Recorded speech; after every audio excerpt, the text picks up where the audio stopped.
ကျွန်တော် debut လေးမှာတော့ဒီဘက်ကစားတော့မှ145ပွဲနဲ့ကတော့တဲ့ဆိုပွဲစဉ်တွေက30တန်းတက်စပိတ်ဆုံးမှာချက်တာပေါ့နော်အဲ့ဒါကျွန်တော်1 championship ပွဲစဉ်တွေကလည်းမကြည့်ရတာအတော်လေးကိုကြာတော့ခဲ့ပြီ1 championship ကလည်းဒါကြောင့်မို့လို့ဒီဘက်ပြန်စားတဲ့ပွဲစဉ်မှာပွဲစဉ်14ပွဲအထိကိုထည့်သွင်းပေးထားတယ်အရင်ကဆိုလို့ရှိရင်ကျွန်တော်ကခေါင်းနိုင်ပွဲစနေကြပဲတိုးတော်လည်းဒီဘက်ကပွဲစဉ်များတာဒါကြောင့်မို့လို့တို့က6နိုင်ပွဲတွေကစတင်ပြီးတော့ပွဲစဉ်တွေကိုထုတ်လွှင့်ပဲပေါ့နော်โอเคအဲ့ဒါ14ပွဲတန်းမှာလို့ဆိုရင်ကြာကားတော့ဖြစ်ပွဲစဉ်6ပွဲအထိကိုပြထုတ်ထားတယ်ပြီး6ပွဲကကျွန်တော်ဒီမှာပေးတတ်တွေအဲ့ဒါရောင်းဝါကိုဖြစ်မဲ့ပွဲစဉ်တွေကြီးပဲပေါ့နော်ဟုတ်လားအဆုံးပွဲစဉ်ကပဲပွဲစဉ်နဲ့ဆိုတော့ပွဲစဉ်၈ပါဗ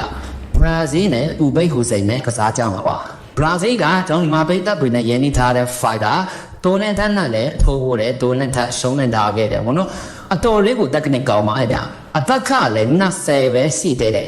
145မှာဆိုရင်ရှုပ်ပွဲတိတိုးပြီးတော့ပြီအားပွဲနိုင်တယ်တုံးဝရှုံးတယ်နိုင်လာတဲ့ပွဲစဉ်ကမှတပွဲကိုပဲလက်ထိုးနိုင်တယ်ကျန်တဲ့ပွဲတွေက decision နဲ့ယူပဲရှုံးလာတဲ့ပွဲစဉ်မှာလည်းတပွဲကိုပဲလက်ထိုးနဲ့ရှုံးတယ်ကျန်တဲ့နှစ်ပွဲက decision နဲ့ယူပဲအဲ့တော့သူရ record ကိုစဉ်းစားမှတဲ့ D fighter က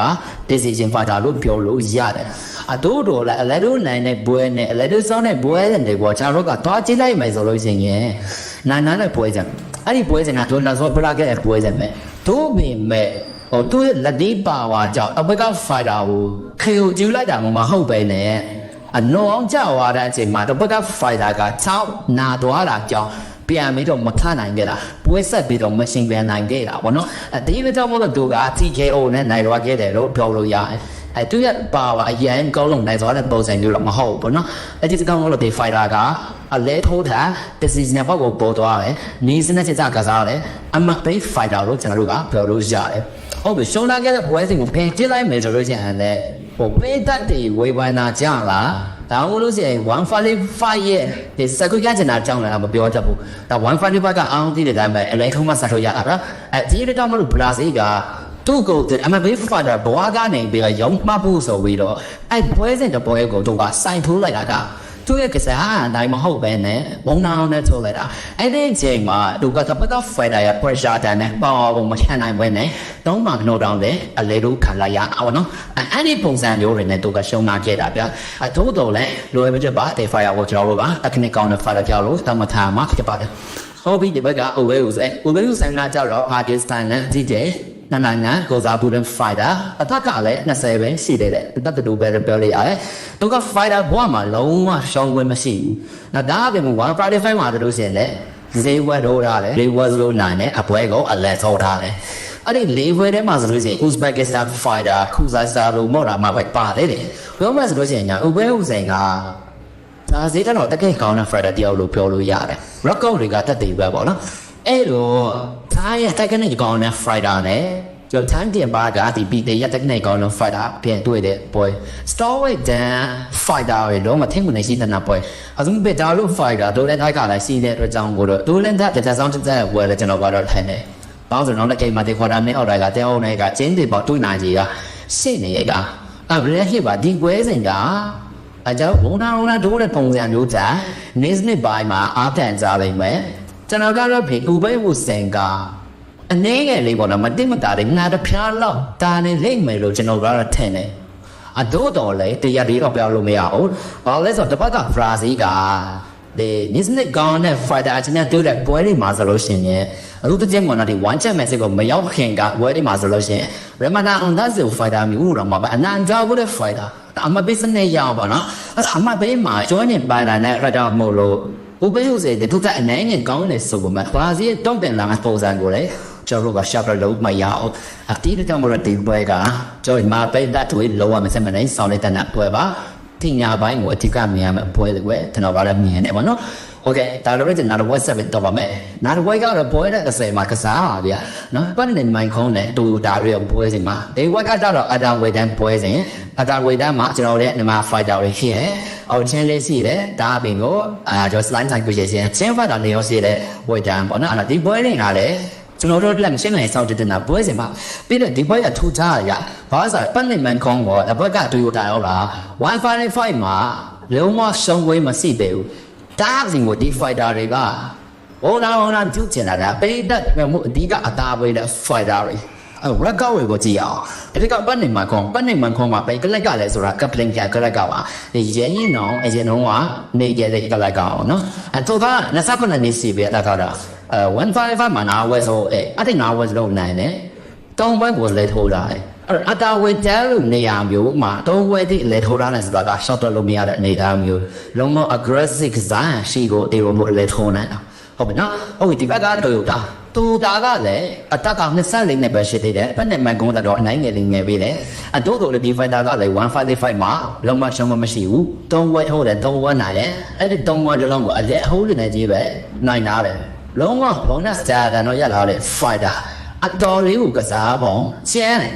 အဲ့တော့ဒီ fighter မျိုးစွမ်းကခေါင်းရင်းဆိုင်ပြီးပြုတ်ကြမှနေတာမျိုးရှိတယ်အဲ့တော့ပွဲတဲ့စကဘရာဇီးလို့ပွဲတဲ့မတူပဲနဲ့ဒီပွဲစားကြတော့ကျွန်တော်ဒီမှာပိတ်သက်တွေအချက်ဝုံနှန်းထုံးမယ်ပွဲစေ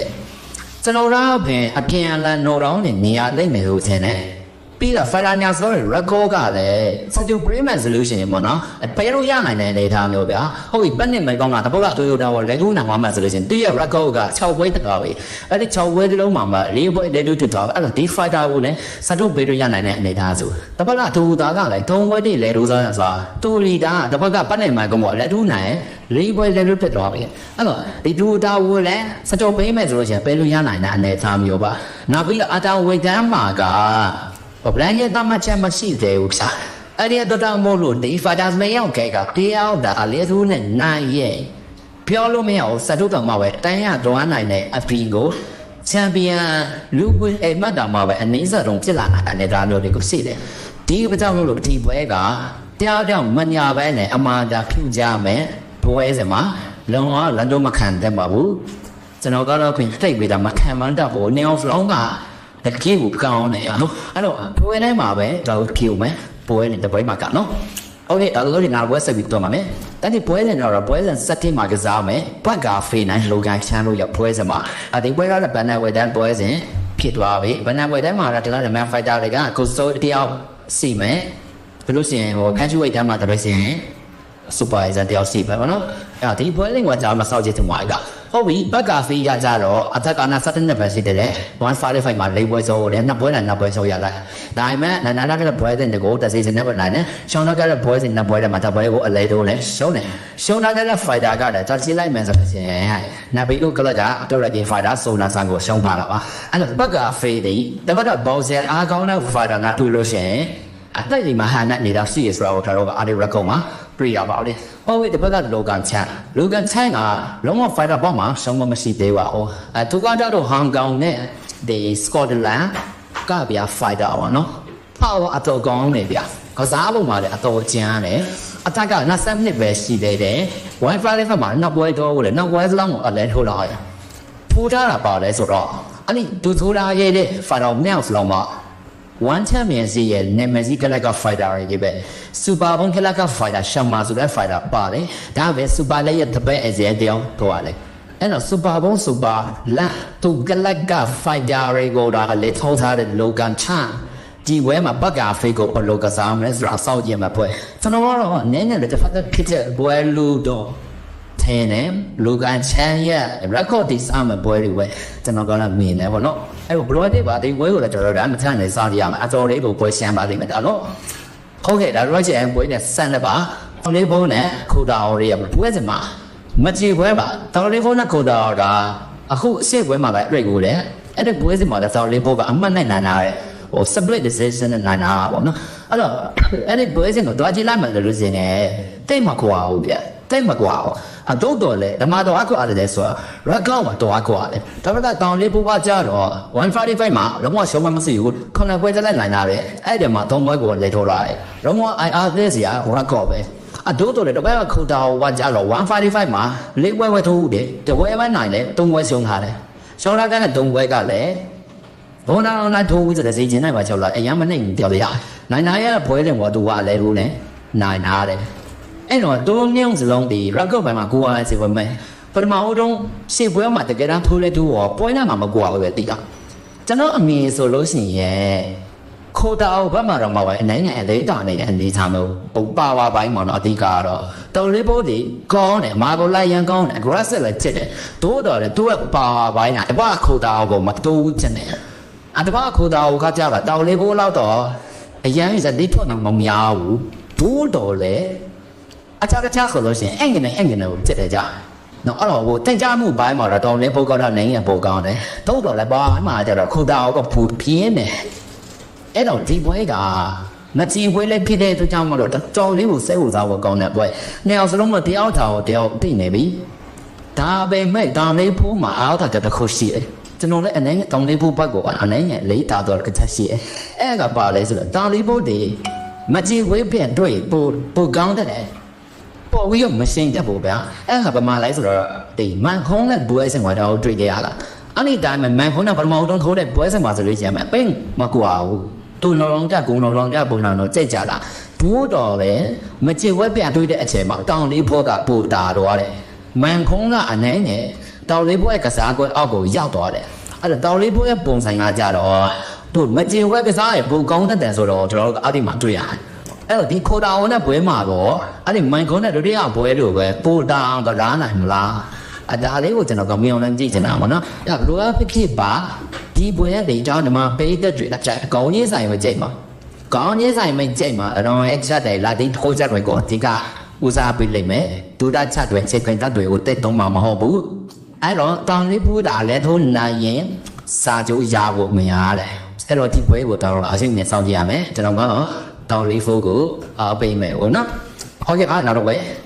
ကြတော့စာပါရဲ့နဲ့ဒီ Elbada ရဲ့ဘွဲစင်ပါစာပါကအလော်ဒီတဲ့တိုင်းမှာစနာမင်းနဲ့မိတ်ဆက်ပေးကြတယ် software တမ်းမှာစရစင်ရတယ်ဆာမဒီ fighter ကိုအကြိုက်ဆုံး fighter တော့မှာပါပါတယ်ဘာလို့တက်ကြရဆိုတော့ဒီ fighter လေး record အရန်ကောင်းတယ်တိုးတော်လေးမင်းနာပေးရင်မှာခရယာနာ fighter တက်တဲ့အတွက်တော့မို့လို့ကျွန်တော်ကအရန်တော့ကြားတယ်ပေါ့နော်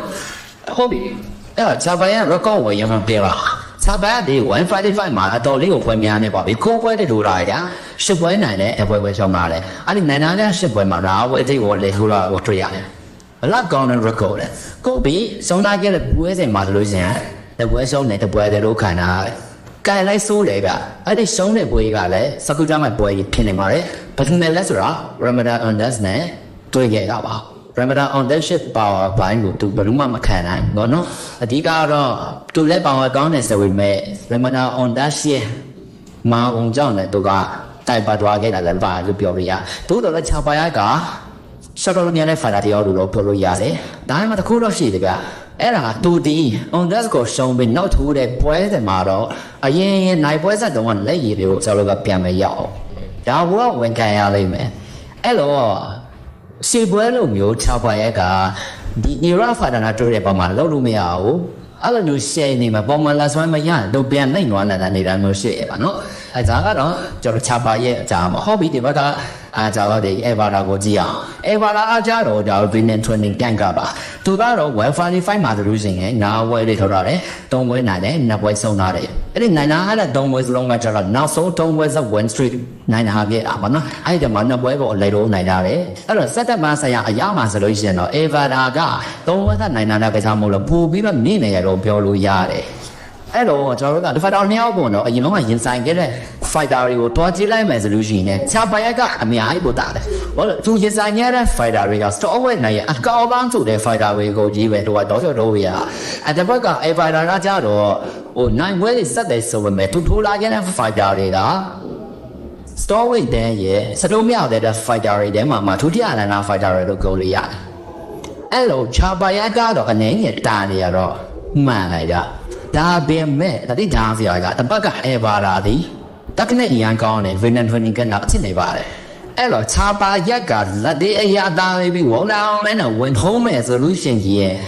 Evaraရဲ့ပြီးွားအောက်ကိုရောက်တော့နိုင်တယ်ဘာလဲဆိုတော့Evaraဒီဒူနောက်ဆုံးလေထိုးလာခဲ့တဲ့ပွဲမှာတပတ်က fighter ရဝင်လာလို့ timing ကဟက်ကနဲ့ပေါ်တဲ့ငယ်လိုပါပဲ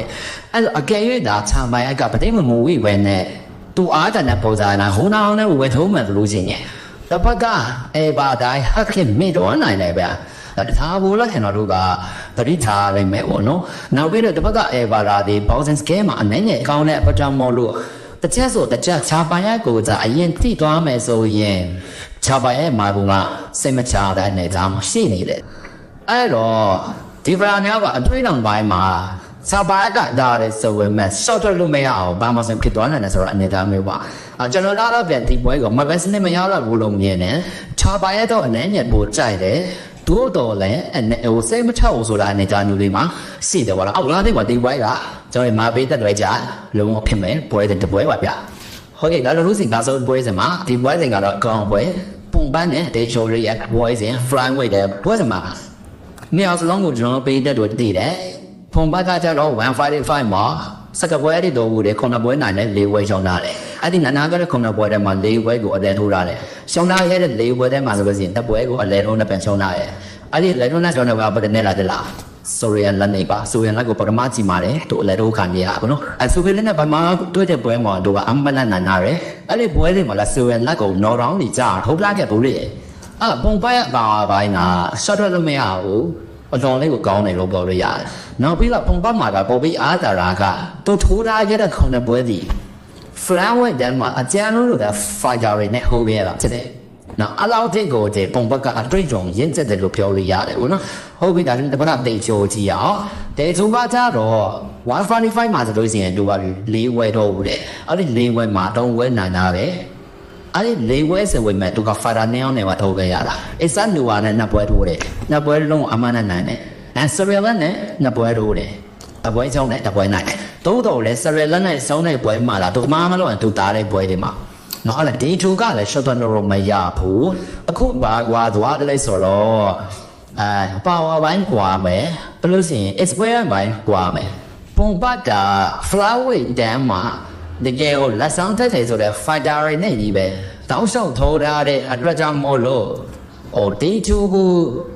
အရင်မှုနေမှာမဟုတ်ဘူးလေကျွန်တော်မြင်နေပေါ့တော့တလားဒီထူပါကြတော့သူဒီဆိုင်ရဲ့ fighter တွေကစဝင်လက်ကလွယ်လို့ချင်းအစန်လူဝါတော့ပါတယ်လို့အရင်ကောင်းတဲ့ fighter တွေမဟုတ်ကြသေးကအဲ့တော့အထွေးကူမှန်းမှာတော့အနေနဲ့နေရတယ်ကြတယ်ဒီတော့လေးကိုခံမှန်းခနဲ့ပွဲတယ်ပဲကျွန်တော်ကတော့ဒီပုံပတ်အနေနဲ့တွေတားတယ်လို့တော့မြင်တယ်ဒါနဲ့လည်းပြောလို့တော့မရဘူးဗျတကယ်လည်းပွဲတွေရောက်လို့ရှင်တယ်ဘောင်းဆက်ချက်တော့အဲ့နဲ့လေတာမျိုးပေါ့နော်အဲ့ဒီပွဲကခံမရအတော်လေးကိုခတ်တယ်ပုံပတ်ကိုကျွန်တော်က60ကန်တော့ပဲကျင်တယ်တဲအချိုးကတော့40ကန်တော့ပဲကျင်တယ်အဲ့ဒါမှကျွန်တော်ဒီဖက်ဒရယ်ညောင်းနေမှာကျွန်တော် favorite pitcher fighter ကတည်းကကျွန်တော်ကတော့တဲအချိုးကိုပို့ပြီးတော့ကြိုက်တယ်အဲ့ဒါကျွန်တော်တော့တဲအချိုးဘောက်ကနေပြီးတော့အားပေးမှဖြစ်တယ်ပေါ့နော်အဲ့တော့လွယ်ဖြစ်ပါဒီပွဲစဉ်တွေဒါလက်ရေးကိုကောင်းတယ်ပွဲစဉ်တွေကြီးပါပဲတခြားတော့ပွဲစဉ်တွေလည်းကောင်းတဲ့ပွဲစဉ်တွေရှိပါလားရဥပမာဒီဘောက်7မနာပွဲစဉ်9ပွဲစဉ်တို့မလေးရှားနဲ့အင်ဒိုနီးရှားဖွဲ့တဲ့ပွဲစဉ်တို့ဒီပွဲစဉ်တွေဆိုလို့ရှိရင်ကောင်းတယ်ဒါပြည့်စင်တွေအမမဲပွဲစဉ်တွေလည်းကျွန်တော်တို့ကောင်းမှာအတွဲပြပါဒီတစ်ပတ်ကစားမယ်155138ပွဲစဉ်ကကျွန်တော်မှာဖေးတဲ့အတွက်အချိုက်တွေမှာပွဲစဉ်ဖြစ်လိုက်မယ်bonus တော့အများကြီးမြင်ရပွဲစဉ်တို့လည်းကျွန်တော်မြင်နေပေါ့နော်ဒါအဖေမလေးစောင့်ကြည့်ပေးကြပါဗျာโอเคအဲ့ဒါဆိုရင်ပထမရဲ့ admin တွေကိုလည်းအမေကိုတားပေးကြပါဆောင်းလေးကြည့်ပြီးတော့ထွက်လေအားလုံးကိုကျေးဇူးများအကြပါတယ်